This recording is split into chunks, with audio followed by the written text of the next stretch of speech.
안녕하세요. 6번째로 인사드리는 예랑입니다. 오늘은 저의 2번째 여행지 말레이시아에 대해서 이야기를 해볼 건데요. 말레이시아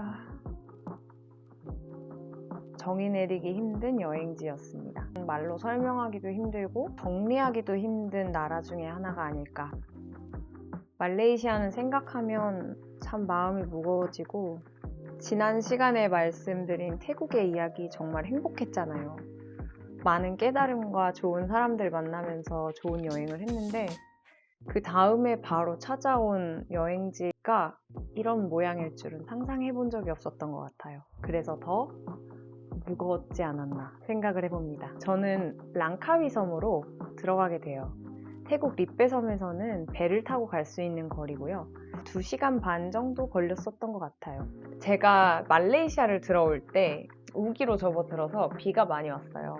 사실 우기라고 하면 막 한국의 장마 아니면 태풍 시즌 이런 식으로 생각하실 수 있을 텐데 그곳의 우기는 오히려 우리나라의 소나기 같은 날씨로 상상하시면 좀 더 편할 것 같아요. 그래서 사실 우기가 그렇게 여행하기 어려운 시즌은 아니라는 생각이 들어요. 우기가 아닌 때는 한 40도 되거든요. 근데 우기이면 한 36도? 35도? 이렇게 떨어져요. 정말 선선하고 가디건 입어야 되겠다 이런 생각이 드는. 사실 제가 태국에서 송크란을 보내면서도 사람들이 이제 우기가 시작이 될 텐데 너의 여행에도 좀 비가 많이 올 거다. 친구들이 이런 이야기를 해줬었거든요. 한국의 사시사철 살면서 비가 올 때도 있고 눈이 올 때도 있고 해가 뜰 때도 있고 찌는 더위가 될 때도 있잖아요. 근데 그러나 비가 온다고 해서 우리가 하루를 망친다고 생각이 들지 않을 때가 있잖아요. 제가 태국 리베에 있을 때도 우기였었어요. 리베 섬으로 들어가는 배 안에서 문득 이런 기도가 나오더라고요. 우기라는 시즌에 리베에 들어가게 하신 하나님의 계획은 뭘까? 해가 뜨는 날씨에 하나님이 인도하시는 나라가 있고 비가 오는 날만 가득한 때에 어떤 곳을 지나야 할 때가 있잖아요. 근데 그거는 제가 만들라 해도 만들 수가 없고 또 우리가 여행이라는 걸 할 때에 항상 남겨두는 생각지 못한 변수. 이곳에서도 일상을 살아가는 저의 마음가짐에서 중요한 요소로 자리 잡지 않았던 것 같아요. 전 랑카위 섬에 한 4, 5일 정도 있었던 것 같아요. 처음에 들어가서는 제가 리베 섬에서 많이 아팠다고 말씀을 드렸잖아요. 좀 쉬기 위해서 개별실 숙소를 정했고요. 좀 도심과 좀 멀리 떨어져 있어서 경상도 밀양 정도 되는 저희 할머니 집이거든요. 정말 조용하고 평안한 그런 마을에 혼자 생활을 했습니다. 그러나 밥을 먹고 또 잠깐 걷고 하려고 하면 또 도심으로 들어가야 했기 때문에 잠깐 나는 이제 이런 도시를 보게 될 거구나 라는 거는 어느 정도 일상생활을 하면서 참고할 수 있었습니다. 그 이틀 머물면서 저는 무엇을 하길 원하는지 제 자신한테 많이 물어봤던 것 같아요. 참 그 숙소 좀 특이해서 숙소 사장님은 한 번도 못 보고 사장님 아들 중학생이었던 것 같아요. 아들만 계속 나타나서 뭔가 제대로 이곳에 대해서 알만한 그런 정보를 얻지 못했어요. 새로운 도전을 해보고 싶었어요. 뭔가 이 여행에 내 자신을 끝없는 도전 속에 한번 밀어넣어 보자 라는 마음을 계속 갖고 있었기 때문에 그래서 제가 랑카위에서 선택한 첫 저의 모험은 사륜구동 산악 바이크였어요. 이 아름다운 산 속에서 사륜구동 바이크를 달린다라는 걸 생각을 해보니까 살짝 두렵기는 했지만 혼자 이동을 해야만 했을 때는 툭툭을 활용을 했었어요. 저는 어느 산 중턱에 도착을 합니다. 공장같이 생긴 곳에 바이크가 쫙 널려져 있었고요. 전 혼자 도착했지만 영국에서 온 가족이 있었어요. 너무 재밌었어요. 나 이런 거 좋아하는구나. 산악바이크가 푸른 초원을 달리고 폭포 위에도 올라갔다가 폭포 밑에도 갔다가 폭포를 뚫고 갔다가 다양한 경관을 보면서 이제 달리게 되는데 제가 산악바이크를 탔을 때에는 폭포들이 말라 있었어요. 우기이기 때문에 사실 이해가 잘 안 가는데 우둔해서 그런지 모르겠지만 아직도 이해가 안 가요. 하지만 폭포는 다 말라 있었고 땅은 젖어 있었어요. 그래서 산악바이크를 타기에 그렇게 좋지 않은 땅바닥이었고 사람들의 기준에 의하면 그렇게 아름답지 않은 경관이었대요. 그래서 사람들이 산악바이크를 타지 않았던 이유도 있었어요. 근데 저는 그저 저의 새로운 경험을 하나 시도해보자 라는 마음에 시작한 산악바이크였기 때문에 이곳이 원래 폭포였다 라고 얘기를 하지만 그냥 마른 폭포 위에 올라가기도 하고 질퍽거리는 땅을 넘어오면서 다른 때와 달리 힘들게 산악바이크를 타야 됐던 것도 제 자신이 뿌듯했고 그래서 여러모로 너무 좋았습니다. 저는 개별실에서 이틀을 보내고 4인실 숙소로 다시 이동할 생각을 하게 돼요. 숙소에도 다 성향이 있더라고요. 4인실이라고 해서 모두가 다 외향적이어야 하냐? 그것도 아니에요. 모두가 함께 조용하게 차 마시고 그냥 자기 할 일 하는 그런 4인실 숙소들도 있어요. 그것이 얼마나 잘 광고되느냐에 따라서 사람들이 자기의 성향에 맞게 잘 숙소를 선택하게 되는 것 같더라고요. 저는 사진을 보면서 숙소의 분위기를 느껴갔어요. 숙소를 찾는 저의 모습을 보면서 덜 긴장하는 나 혼자 좀 자유롭게 편안하게 이곳을 느낄 수 있을 만한 그런 숙소를 찾았지 않았나 싶어요. 그래서 저는 뭐 여성 전용 숙소라고 해야 하나요? 후기가 너무 좋은 그런 숙소가 하나 있길래 그곳으로 향합니다. 제가 사실 여행을 하면서 그때는 한 나라밖에 안 지나가긴 했지만 나라 하나를 지나고 나서 그 나라에 대해서 정리를 하고 넘어가자 뭐 이런 생각을 했었어요. 참 부질없는 생각이었지만 한 달 살았다고 그 한 달이 다 이해가 되거나 정리가 되지 않더라고요. 생각해보면 30 중반 되어가는 제 나이인데 10수년 지난 어느 날이 아직도 이해가 안 되는 때들이 많잖아요. 깨달아지는 날이 오늘이 아닐 수도 있는데 제가 그런 무리한 계획을 세웠었습니다. 아무튼 그때는 숙소에 짐을 내려놓고 1층 로비에 내려와서 노트북을 켜요. 태국을 정리해야 돼 이런 마음으로 1층에서 태국의 여행을 정리하려고 고군분투하는 저에게 처음으로 친구가 생깁니다. 아일랜드에서 온 에이빈이라는 친구인데요. 이 호스텔에서 자원봉사를 하면서 숙식 제공을 받고 있었어요. 간단한 이야기를 해요. 이곳에서 뭘 하면 좋아? 이곳에서는 너 얼마나 있었어? 자원봉사는 얼마나 해? 사장님은 어떤 사람이야? 맛있는 밥집은 찾았니? 여기 아침밥은 맛있어? 아침밥은 몇 시야? 오늘만 생각하는 그런 질문들을 함께 나눕니다. 사실 이 친구는 어딘가를 가려고 하다가 저를 보고 대화를 하게 된 거였거든요. 이제 저는 만반의 준비를 하고 태국 정리를 준비를 하려고 하는데 문득 한 문장을 던져요, 저한테. 너 뭐 하고 있는 것 같아서 바빠 보이긴 하는데 난 지금 사장님이 알려준 공짜 뷰 좋은 수영장에 가서 수영을 하려고 해. 너 혹시 같이 갈 마음 있으면 지금 나 따라와. 난 오토바이도 있어서 난 너를 뒤에 태울 수도 있어. 나 태국 정리해야 되는데 뷰 좋은 수영장이라고? 날이 날마다 오는 게 아니지. 갖다 놓고 내려올게. 2번째로 탄 오토바이였어요. 아니다. 트랑에서도 탔으니 3번째로 얻어 탄 오토바이였어요. 너무 특별하더라고요. 그냥 그 기분과 감정과 이 기회가 너무 특별했어요. 근데 수영을 하고 먹고 이제야 진짜 대화다운 대화가 시작이 됐어요. 서로에 대해서 많이 알아갔습니다. 이 친구가 갑자기 저한테 그러는 거예요. 세상에 신이 없다고 얘기하는 사람들은 세상에서 자기 잘났다고 교만을 나타내는 거야. 어쩌다가 물속에서 수영장에서 신기하더라고요. 여행하면서 무신론자들이 참 많지 신을 인정하는 사람들은 많지가 않았어요. 아니 거의 없었다고 봐도 무방할 정도로. 그래서 이 친구와의 대화의 이 시작이 그것도 제가 먼저 꺼낸 것도 아니고 이 친구의 입을 통해서 신이라는 존재가 나올 거는 생각해 본 적이 없었던 것 같아요. 이 세상을 살아가는 데 있어서 하나님의 영역이라는 주제에 대해서 깊이 있게 이야기를 나눴어요. 그리고 친구는 고등학교 수업 과제로 에세이를 적어내는 조별 과제가 있었는데 조별 과제를 함께하는 친구도 신에 대해서 되게 깊이 있게 생각하던 친구라고 해요. 그때 그 말이 잊혀지지 않는다면서 이야기를 해줘요. 그 문장은 제가 영상 마지막에 편집해서 넣도록 하겠습니다. 기대해주세요. 그렇게 저희는 물속에서 이야기를 나누고 나와서 이제 석양을 보면서 미래 결혼관에 대해서 이야기를 해요. 너는 결혼식을 어떻게 하고 싶어? 뭐 이런 얘기를 하는데 그저 웃을 수밖에 아니면 뭐 너 결혼을 할 생각이 없어?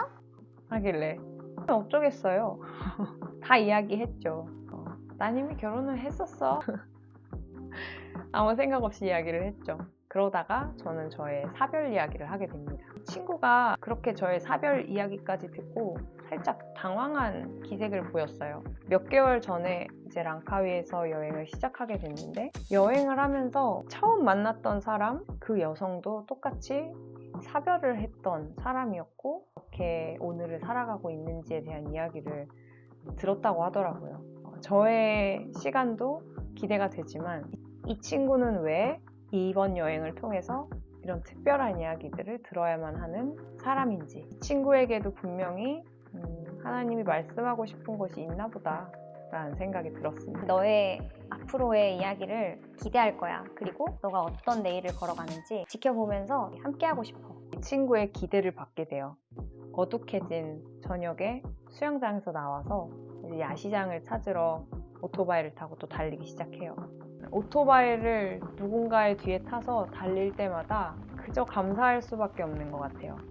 하나님이 교통수단도 채워주시고 그날의 의미도 채워주시고 함께 가서 먹을 밥도 챙겨주시고 내가 오늘 이 친구와 야시장을 갈 거라는 걸 생각해 본 적이 없잖아요. 수영장도 마찬가지였고요. 이 친구에게 하나님의 존재를 알려줄 수 있어서 더 좋았던 것 같아요. 물론 태국 여행 정리는 못했지만 너무 의미가 있어서 다음 여행지를 떠나도 되겠다. 그리고 그 다음날 저는 비행기에 오르게 돼요.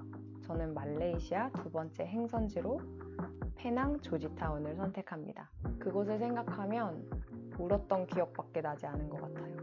아마도 아직 여행을 한 달밖에 하지 않았던 상황이라서 그런지 사람들의 시선이 너무 무거웠던 것 같아요. 사람들은 저한테 부럽다는 말을 참 많이 했고 아무나 할 수 있는 거 아니야. 특별하게 주어진 기회니까 더 가치 있게 쓰라는 덕담 아닌 덕담을 하는 것 같은 그런 마음이 들었어요. 좀 사람들의 마음이 너무 얕다고 해야 하나? 결혼을 하고 세계여행을 혼자 떠날 거라고 누가 생각을 하고 싶겠어요? 저는 이 여행이 저의 결혼과 사별과 그 이후의 과정 그 모든 것과 무관하지 않다고 생각하고 오늘이라는 날이 참 더덥다. 어떻게 이렇게 펼쳐질까?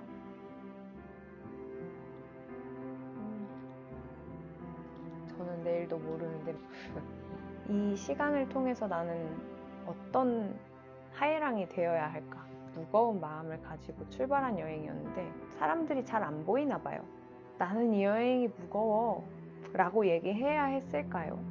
하지만 저도 제 자신의 감정과 나의 오늘을 이해하기에는 턱없이 부족한 시간이었고 내가 정리되지 않았음에도 불구하고 사람들에게 저의 이 두서없는 마음을 공개할 그런 무책임함도 없었기 때문에 그 공백이 저의 그런 마음을 만들지 않았을까 그랬습니다.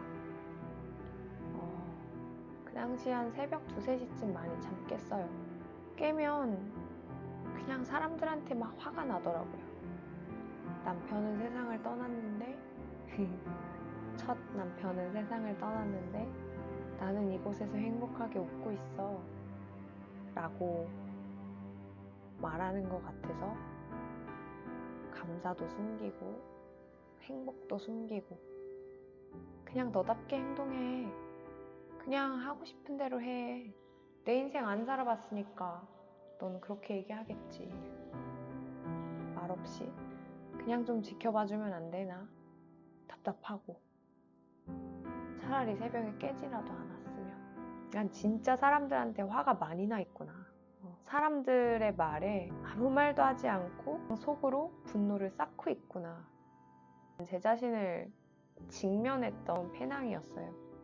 그게 제가 발견한 전부였던 것 같아요. 저의 분노가 얼마나 깊이 박혀 있는지 끝까지 보라고 하시는 건지 제가 페낭에서 어부들의 집을 숙소로 잡았었거든요. 사람들 아무도 찾아가지 않는 진짜 낡은 리뷰 1개짜리 해안가 앞에 있는 집이었어요. 갔더니 당신의 모국에서 할 수 있는 것들은 이런 거 저런 걸 다 했고, 그러다가 나는 이곳에서 내가 원한 이상적인 인생을 꿈꾸며 살아가고 있다. 철학자 같은 이야기들을 하시는 분들이 세 분 있었는데, 그런 사람들은 좀 제가 한마디 한마디 해도 다른 젊은 여행객들이랑 질문의 디깅이 좀 달랐어요. 어쩌다가 저녁을 먹다가 나는 이런 여행을 하고 있다, 저런 여행을 하고 있다, 이런 얘기를 하니까 무슨 인생의 이야기가 있길래 그런 선택을 할 수 있었냐. 그러다가 저의 사별 이야기를 하고, 그 이후에 제가 걸어온 행정적인 절차들이 얼마나 복잡했고 이런 시간을 보냈고 인생 이야기를 했죠. 저는 사실 제가 한국에서 태어난 것부터가 모든 것들이 나비 효과라고 생각해요. 그래서 저는 제가 한국인이고 저의 첫 남편이 인적사항을 정리하기 위해서는 한국 법 아래에서 해결되어져야만 하는 그 모든 관계가 결코 우연이거나 재앙이거나 그런 부정적인 걸로 이해되지 않았어요. 주어진 상황보다 하나님은 더 크신데 이게 내 앞에 주어진 미션이고, 제한적인 이 환경 속에서 하나님은 무엇을 보여주고 싶으실까? 그렇게 하루하루 행정 처리하면서 기적을 맛보고 오늘을 맞이했는데, 그분은 오히려 역시 나라의 제도가 문제야. 문제일 수 있죠. 나도 신을 믿고 하나님을 믿고 그렇지만 나라가 문제여서 나도 내 나라에 살 수가 없어서 지금 이곳에 살고 있어. 주어진 환경을 비난하고 환경에 한탄만 하고 있는 그 모습을 보면서 좀 더 화가 났어요. 제가 걸어온 모든 시간이 정말 쓸데없이 고생만 한 그냥 그런 생각들이 들게 된 것 같아요. 그래서 더 제가 그날 말레이시아 어느 한 동네에 있는 이 모습이 어쩌면 한국에서 나의 인생을 바라보고 있는 사람들에게 쟤는 도망간 거야, 쟤 인생을 회피하고 싶은가, 이런 생각을 하고 있진 않을까, 그런 생각을 더 많이 심겨준 대화였어요. 그래서 저는 희망에서 절망으로 바꿔버리는 이곳에 나를 두지 말자 라는 마음으로 다음 행선지로 이동을 하게 돼요. 그 행선지는 제가 페낭에 오기 전 랑카위 숙소에서 만난 친구가 지나가는 말로 너가 만약에 산을 좋아하면 이 도시가 너한테 참 좋을 거야 라고 그냥 툭 던진 한마디가 있어서 그곳으로 바로 버스 티켓을 끊었습니다. 하나님은 제가 눈물을 봐야 하는 시간도 알고 계셨고 다음 행선지에서는 토닥여 주고 싶으셨구나 라는 마음도 느껴졌었어요. 그러나 마냥 또 웃게 하지는 않으셨어요.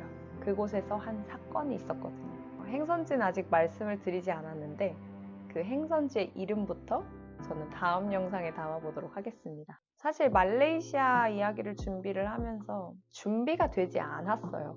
그래서 준비보다는 녹화 버튼을 먼저 누른 나라가 되었는데, 아마 영상을 편집하면서 더 많이 생각하고 제 자신을 돌아보는 시간이 되지 않을까 생각을 해봅니다. 지금까지 나눈 영상들 중에 제 속마음을 어느 때보다 진솔하게 나눴던 영상이지 않나 생각을 해보는데요. 사실 다음 시간에 나눌 이야기들도 저에게는 잊지 못하고 의미가 엄청난 그런 영상들인데 꼭 함께 봐주셨으면 좋겠어요. 아까 랑카위에서 만난 친구가 말해준 그 문장 마지막으로 남겨놓으면서 인사드리도록 하겠습니다.